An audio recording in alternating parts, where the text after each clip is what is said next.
Bab 1444. Aku sangat bodoh. Di langit berbintang, pria paruh baya itu terdiam. Saat itu, sebuah suara terdengar dari belakangnya. Mereka tidak akan membiarkan Mileye hidup. Pria paruh baya itu berbalik dan melihat. Ketika dia melihat pengunjung itu, pria paruh baya itu segera memberi hormat ketua lembaga. Sekte Taoisme dibagi menjadi lembaga seni bela diri dan lembaga literasi, dan ini adalah ketua lembaga dari lembaga literasi Youwen. Youwen sedikit mengangguk, tidak perlu sopan. Pria paruh baya itu ragu-ragu dan kemudian berkata, pertama-tama, tanah suci ini. Youwen tersenyum, tanah suci, menumbuhkan kekuatan kepercayaan. Kekuatan kepercayaan adalah fondasi mereka. Dan Daoting ini juga merupakan kekuatan menanam kekuatan kepercayaan. Ada konflik yang tidak dapat didamaikan antara mereka dan Daoting. Pria paruh baya itu bertanya dengan lembut, kenapa? Youwen berkata sambil terkekeh, kekuatan kepercayaan Daoting adalah untuk menegakkan ketertiban bagi semua makhluk hidup, untuk membuka perdamaian bagi dunia, dan membuat dunia lebih baik. Alasan mengapa Daoting begitu kuat adalah karena kekuatan kepercayaan mereka sangat murni, dan orang-orang di dunia secara sukarela percaya. Tapi tanah suci berbeda. Kekuatan kepercayaan mereka, itu semua tergantung pada cuci otak dan perbudakan. Ada ratusan negara di tanah suci. Setiap negara adalah budak mereka. Kekuatan kepercayaan mereka bergantung pada cuci otak dan penipuan. Dengan itu, dia menggelengkan kepalanya dan tersenyum, aku takut dengan tanah suci. Youwen berkata dengan suara yang dalam, mengapa Daoting kalah? Youwen tersenyum, karena Daoting telah menyentuh kepentingan sebagian orang. Pria paruh baya itu bertanya, siapa? Youwen terkekeh, kami. Pria paruh baya itu tertegun. Youwen melihat ke bawah dan berkata dengan suara rendah, mereka membangun ketertiban dengan kebenaran agung, dan inti dari kebenaran agung adalah semangat kitab Taoisme dan kebenaran agung. Mereka ingin membangkitkan semangat kebenaran agung. Sekte Taoisme tidak akan membiarkan mereka membangunkan semangat kebenaran agung. Pria paruh baya itu ragu-ragu, tetapi tetap tidak bertanya. Beberapa rahasia masih belum diketahui. Youwen berbisik, bukannya kita harus melawan Mileye, tetapi kebangkitannya akan sangat mengancam kepentingan kita dan bahkan menumbangkan kita. Jadi kita tidak punya pilihan. Pria paruh baya itu berkata dengan suara yang dalam, kekuatan di belakang Mileye. Youwen melihat ke bawah dan berkata dengan suara rendah, jika hanya dua wanita itu, masalahnya tidak terlalu besar. Aku khawatir ada orang yang lebih kuat di belakangnya daripada kedua wanita itu. Meskipun kemungkinan ini sangat kecil, tapi bukan tidak mungkin. Aku harap tidak sama sekali. Berbicara tentang ini, dia tidak melanjutkan. Di sisi lain, di langit berbintang, telapak tangan Mileye terbuka, dan pedang eter jatuh ke tangannya. Pada saat ini, dia telah menyempurnakan pedang kultivatornya secara ekstrim. Meskipun dia hanya alam Yudao sekarang, dia percaya diri untuk membunuh penguasa alam Guyi dengan satu pedang. Tentu saja, itu tidak terduga, dan jurus kematian ini sendiri adalah tentang kejutan. Seolah memikirkan sesuatu, Mileye membuka telapak tangannya dan menemukan sebuah cincin penyimpanan di tangannya. Ini diberikan kepada Lydia ketika dia pergi. Cincin penyimpanan bukanlah harta karun, melainkan sebuah peta. Peta tempat yang tidak diketahui. Mileye melihat foto itu dan berkata dengan suara rendah, sepertinya aku punya waktu untuk pergi. Karena Lydia menyerahkannya padanya, tempat ini pasti sangat membantunya. Pada saat ini, Ejerbai tiba-tiba muncul di depan Mileye. Mileye menyingkirkan petanya dan memandang Ejerbai, yang berkata dengan suara berat, ini dia Xuan Cheng. Suan Cheng. Mileye mengerutkan kening. Kekuatan macam apa itu? Ejer Bai menggelengkan kepalanya dan berkata, aku tidak tahu. Namun, aku telah menyelidiki. Yang kita ketahui sekarang adalah bahwa tidak hanya Suan Cheng, tetapi juga beberapa kekuatan keluarga misterius telah datang ke alam semesta 5 dimensi kita. Beberapa orang telah muncul, tetapi banyak orang yang bersembunyi di kegelapan. Mileye berbisik, itu semua demi kitab Taoisme. Ejer Bai mengangguk, aku membuat keputusan tanpa izin. Mileye tersenyum dan bertanya, ada apa? Ejer Bai mengatakan, aku telah mengutus semua Master Akademi Gaidao, Sekte Suanji, Sekte Klan Xiao dan Sinta di dunia Sahaloka untuk datang ke alam semesta. Saat ini ada 46 Master kuat di alam Guyi, 760 Master kuat di alam Yudao. Ribuan Master. Mileye bertanya, apakah mereka semua di sini? Ejer Bai mengangguk, pada dasarnya di sini. Lagi pula, ada versi lengkap dari kitab Taoisme. Siapa yang tidak mau datang? Berbicara tentang ini, dia sepertinya memikirkan sesuatu dan berkata, aku harus memberitahumu sesuatu. Mileye berkata, katakan. Ejer Bai berkata dengan suara yang dalam, alasan mengapa ketua King dari Daoting tiba-tiba menghilang bukan karena mereka menghilang secara sukarela, tetapi Daoting kita bertemu dengan musuh yang kuat. Namun, kami Daoting tidak memiliki catatan tentang peristiwa masa lalu ini, dan bahkan aku tidak tahu banyak. Sekarang, kita perlu membangun kembali ketertiban, aku khawatir. Mileye berbisik, kamu khawatir kekuatan yang membuat kekuatan Daoting menghilang tidak akan membiarkan kita.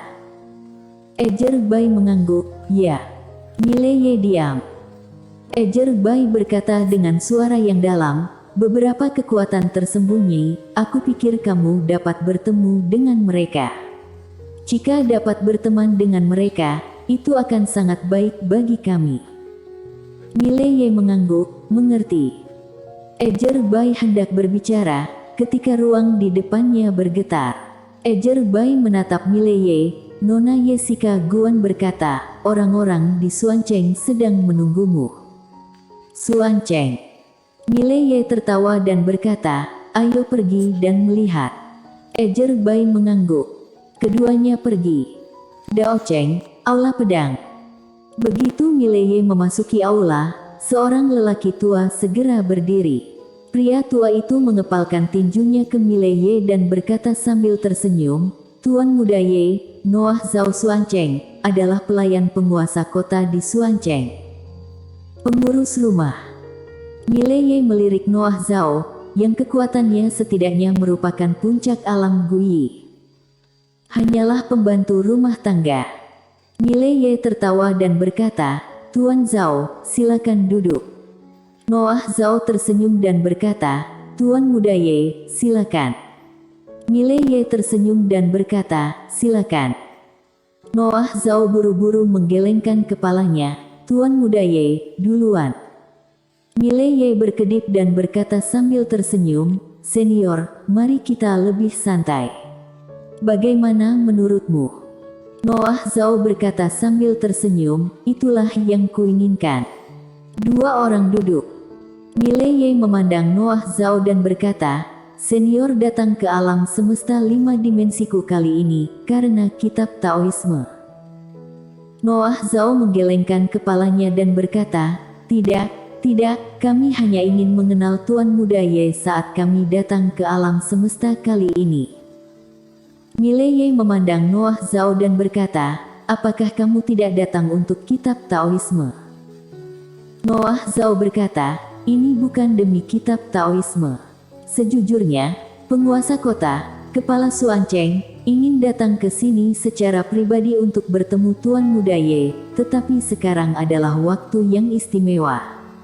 Jika dia datang ke alam semesta 5 dimensi, mungkin sedikit buruk untuk Tuan Muda Ye, jadi dia memintaku untuk bertemu dengan Tuan Muda Ye. Omong-omong tentang alam sederhana, aku ingin berteman dengan Tuan Muda Ye di Suan Cheng. Mileye tertawa dan berkata, "Senior, kamu mengatakan itu membuatku merasa sedikit bingung. Bisakah kamu lebih jujur?"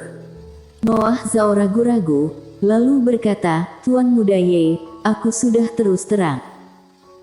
Mileye memandang Noah Zhao dan berkata, "Xuan Cheng ingin berteman denganku." Noah Zhao mengangguk. Mileye tiba-tiba bertanya, "Lydia pernah ke tempatmu?" "Lydia?" Noah Zhao tertegun, "Siapa?" Mileye berkata, "Wanita bergaun polos." Mendengar ini, Noah Zhao berdiri. Dia ragu-ragu dan kemudian berkata, "Senior itu." Mileye mengangguk, "Ya." Noah Zhao berkata dengan senyum masam, "Tebakan Tuan Muda Ye benar. Tetua itu benar-benar pergi ke Xuan Cheng kita." Mileye diam. Dia tidak menyangka ternyata dugaannya benar. Lydia benar-benar pernah ke Xuan Cheng. Tak perlu dikatakan, alasan mengapa orang-orang ini datang ke alam semesta 5 dimensi untuk berteman dengan dirinya sendiri pasti karena Lydia. Mileye menarik pikirannya. Dia memandang Noah Zhao dan berkata, "Senior, apakah sesuatu yang tidak menyenangkan terjadi pada Lydia dan kamu?" Noah Zhao buru-buru berkata, "Awalnya, ada sedikit, tapi itu adalah kesalahpahaman. Kami telah menghapus kesalahpahaman itu." Mileye. Noah Zhao tiba-tiba mengeluarkan penyimpanan cincin. Dia meletakkan cincin penyimpanan di depan Mileye. "Tuan Muda Ye, ini adalah hadiah kecil dari Xuan Chengku, terimalah." Mileye melihat-lihat cincin penyimpanan dan terlihat sangat mengharukan. Ada 50 juta kristal dewa di cincin penyimpanan. Bukan hanya itu, tetapi juga beberapa pil. "Jangan lihat, pil ini pasti sangat berharga." Mileye tidak menerima sila. Dia memandang Zhao Yan dan berkata, "Penatua, tidak menerima hadiah dari orang lain jika tidak bermanfaat bagi orang lain. Aku tidak dapat menerima hadiah ini." Noah Zhao yang terkejut. Dia tidak menyangka Mileye akan menolak. Noah Zhao yang menambahkan, "Tuan Muda Ye, ini hanya sedikit niat." "Tuan Muda Ye." Mileye tersenyum dan berkata, "Senior, ini bukan niat kecil, ini adalah hadiah besar. Xuan Cheng ingin berteman denganku. Mileye, aku tentu saja tidak sabar menunggu untuk hadiah ini. Senior, tolong ambil kembali. Juga beritahu penguasa kota untukku, bahwa aku, Mileye, akan berkunjung suatu hari nanti." Alasan mengapa Xuan Cheng menunjukkan kebaikannya dengan cara ini adalah karena Lydia, dan dia sangat jelas tentang hal ini. Lydia membantunya dan membentuk hubungan yang baik untuknya. Dia secara alami bahagia, tetapi dia tidak akan bergantung pada kekuatan Lydia untuk melakukan apapun yang dia inginkan. Noah Zhao ingin mengatakan sesuatu yang lain, tetapi Mileye tiba-tiba menatap Ejer Bai, Raja Bintang Baidi, "Pergi dan ambilkanku salinan kitab Taoisme yang disalin oleh Adelina dan yang lainnya dengan catatan." Raja Bintang Baidi melirik Mileye, berbalik dan pergi. Setelah beberapa saat, dia muncul lagi di aula, dan di tangannya ada sebuah gulungan kuno. Mileye mengambil gulungan kuno itu dan menyerahkannya kepada Noah Zhao, dan berkata sambil tersenyum, "Ini adalah isi dan anotasi dari jilid pertama hingga ke-7 dari kitab Taoisme, dan aku akan memberikannya ke Xuan Cheng hari ini. Itu setara dengan membentuk hubungan yang baik." Noah Zhao tersenyum kecut, "Tuan Muda Ye, kamu tidak menerima hadiahku, dan kamu memberikan hal yang sangat berharga. Aku benar-benar tidak berani menerimanya, aku." Mileye tersenyum dan berkata, "Bawa kembali ke penguasa kota Xuan Cheng, dan katakan padanya bahwa aku Mileye, telah menerima niat baiknya. Juga, aku bersedia berbagi dengan Xuan Cheng sebagai teman." Noah Zhao ragu-ragu sejenak, lalu berkata, "Aku harus membawanya." Mileye mengangguk. Setelah Noah Zhao pergi dengan gulungan kuno, Ejer Bai memandang Mileye, tiba-tiba aku memikirkan sesuatu. Mileye sedikit penasaran, ada apa? Ejer Bai berkata, pada awalnya aku mengirim orang untuk membunuh wanita bergaun polos. Saat dia berbicara, dia tiba-tiba menamparkan dirinya sendiri, aku sangat bodoh. Mileye bersambung.